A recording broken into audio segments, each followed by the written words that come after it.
کیوں؟ وہاں کی ہیلتھ منسٹر جو وہ عورت ہے. دیکھو اور سویڈن نہیں ایسا نہیں ہے, سن لیں میری سر بات. یہ بہت اہم سسٹم لیتی ہیں, جو لیتی ہیں نا اسٹیپس تو اس پہ عمل کروا لیتی ہیں. سر میری بات سنیں, وہی بالکل میں عورت کی ایک عظمت کو ایک اپریشیٹ کر رہا ہوں سر. کوئی شک نہیں, لیکن ہم جب نیوزی لینڈ کے سسٹم کی بات کرتے ہیں نا تو پھر نیوزی لینڈ کی قوم جو ہے انہوں نے بڑا اسٹرکٹ آرڈرز فالو کیے ہیں. ایگزیکٹلی. ٹھیک ہے, ایسا نہیں ہے کہ صرف نیوزی لینڈ کی حکومت کامیاب ہوئی ہے, جی نیوزی لینڈ کی قوم بھی کامیاب ہوئی. ٹھیک ہے, بالکل صحیح. اسی طرح سے سویڈن نے تو خیر کبھی رکھا ہی نہیں نا, لاک تو کیا ہی سویڈن کو ہم مثال بنا ہی نہیں سکتے, بیکاز سویڈن نے کہا جی آل اوپن ختم, یا تو میں کرونا سے مروں یا غربت سے مروں. انہوں نے کہا جی میں غربت کو صحیح کر دوں گا, کرونا اگر مجھ پہ اثر کرتا ہے تو کرے, کرونا نے اثر ہی نہیں کیا تو دیور اوکے. تو سویڈن کی مثال دینا غلط ہے. نیوزی لینڈ کی مثال دینا اس لیے غلط ہے بیکاز نیوزی لینڈ نے جتنے میجرز لیے ہیں, جتنے اسٹرکٹ میجرز لیے ہیں وہ ہم لے ہی نہیں سکتے. دوسری بات سنیے گا غور سے, دبئی کے اندر جتنے اسٹرکٹ میجرز ہیں کہیں بھی نہیں ہیں. آپ دیکھیے, میری فخر سے 2 دن پہلے بات ہو رہی تھی لیٹ نائٹ شو پہ, تو فخر مجھے بتا رہے تھے کہ وہاں اگر آپ گاڑی میں ہیں اور اگر آپ نے ماسک نہیں پہنا ہوا ہے, 2 لوگ اگر گاڑی میں اور ماسک نہیں پہنا ہوا تو ٹکٹ فائن ہے. آپ تو دیکھیے ہمارے ہاں یہ تمام چیزیں نہیں ہیں. ہمیں پہلے یہ بتانا ہوگا, یہ جاننا ہوگا کہ ہم اس قسم کے میسج تو ہم شیئر کر لیتے ہیں, لیکن اس کے پیچھے بڑی سائنس ہوتی ہے جس کو ہم شیئر نہیں کرتے. دیکھیے میں ہمیشہ ایک بات کہتا ہوں, ہمارے ہاں کریڈٹ سسٹم کو انٹروڈیوس کیا گیا, کریڈٹ کارڈ کے سسٹم کو استعمال کرنا کسی کو بھی نہیں آتا. نتیجہ کیا ہوا؟ ڈھز.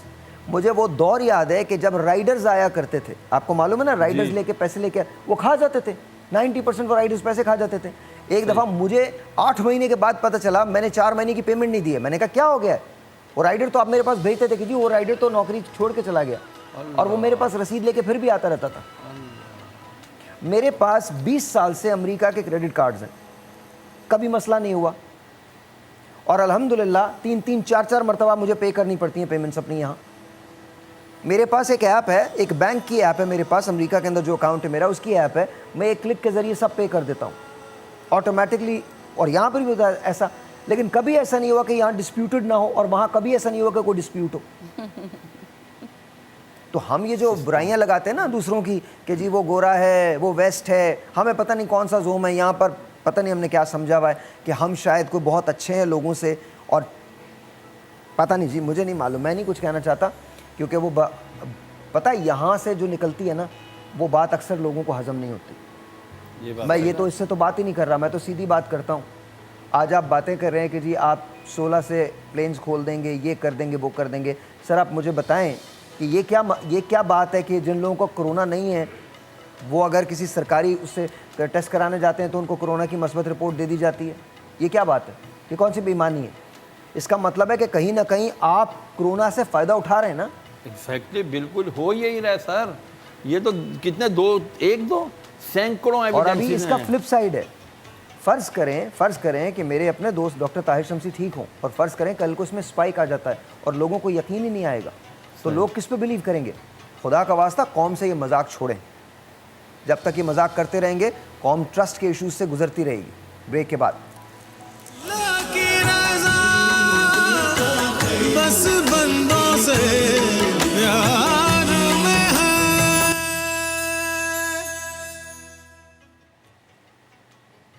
اچھا جی, ونس اگین ویلکم بیک. بدر کے بارے میں ذرا کچھ بتا دیجیے. بسم اللہ الرحمن الرحیم. اللہم صلی وسلم وبارک علی سیدنا و مولانا محمد وعلی آلہ واصحابہ وبارک وسلم. جب ہجرت مدینہ ہو گئی نا تو جو کفار مکہ تھے بظاہر تو جو سامنے کے لوگ تھے وہ یہی بڑے مطمئن ہو گئے, چلو جی اب ہمیں منع کرنے والا کوئی نہیں, ہمارے بتوں کو برا کہنے والا کوئی نہیں. لیکن ان میں سے کچھ سرداروں نے کہا کہ یار ان کو اس طرح کھلا چھوڑ دیا, یہ ریلیف, یہ پیس میں رہیں گے نا یہ پھیل جائیں گے. اہل قریش میں سے انہوں نے اپنے جاسوس بھیجے, ان کو چیک کرو کر کیا رہے ہیں.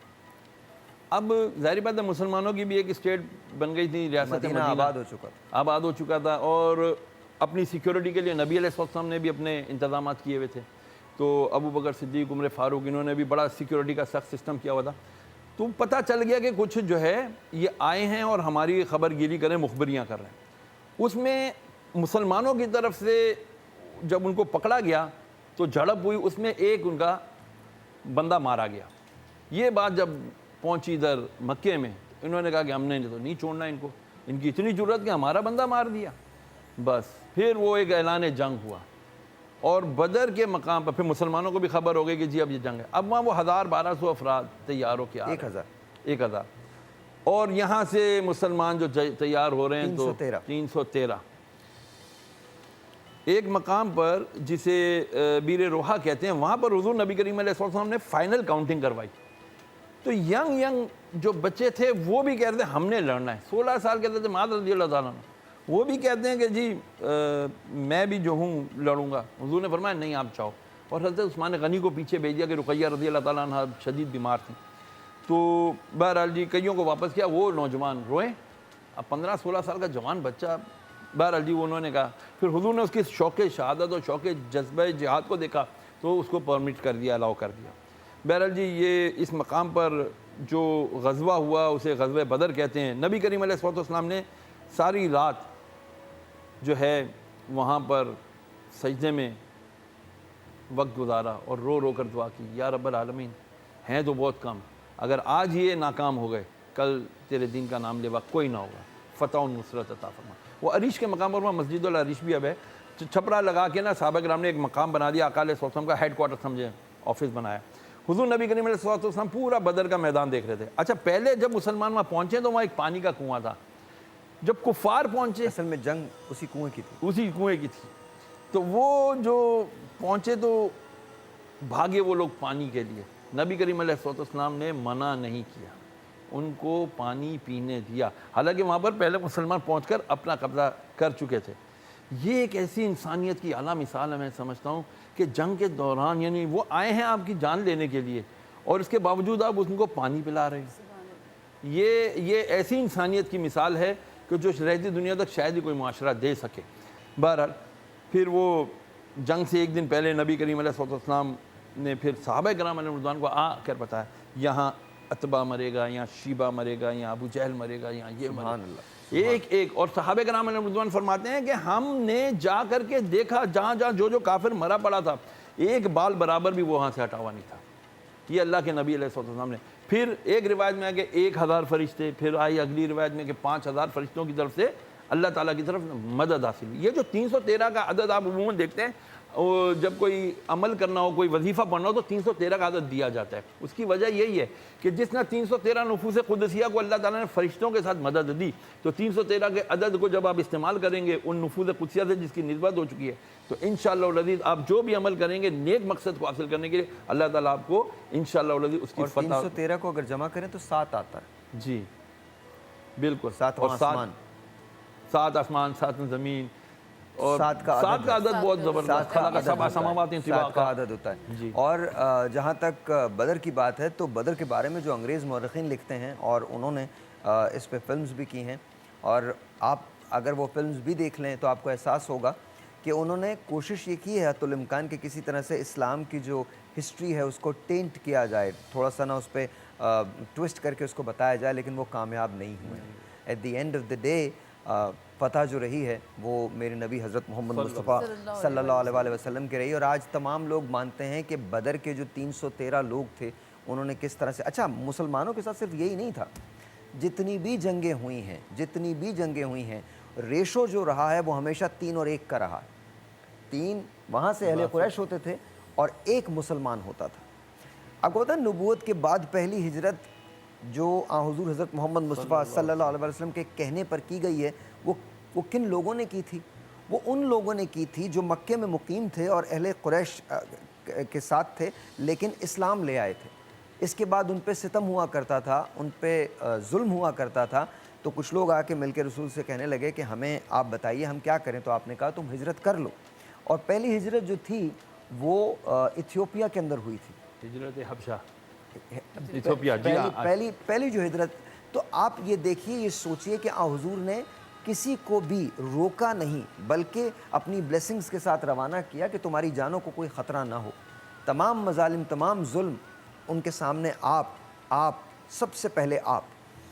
وہ غزوے غزوے اور جنگ میں کیا فرق ہے؟ جنگ وہ ہے جہاں حضور نے شرکت نہیں فرمائی ہے, غزوے وہ ہیں جس میں آپ خود شریک تھے. تو اور فرنٹ سے لیڈ کیا, یہ بھی نہیں کہ پیچھے سے لیڈ کیا, فرنٹ سے میرے نبی حضرت محمد مصطفیٰ صلی اللہ علیہ وسلم نے لیڈ کیا ہے. تو یہ نبی کریم حضرت محمد مصطفیٰ صلی اللہ علیہ وسلم کی شان ہے.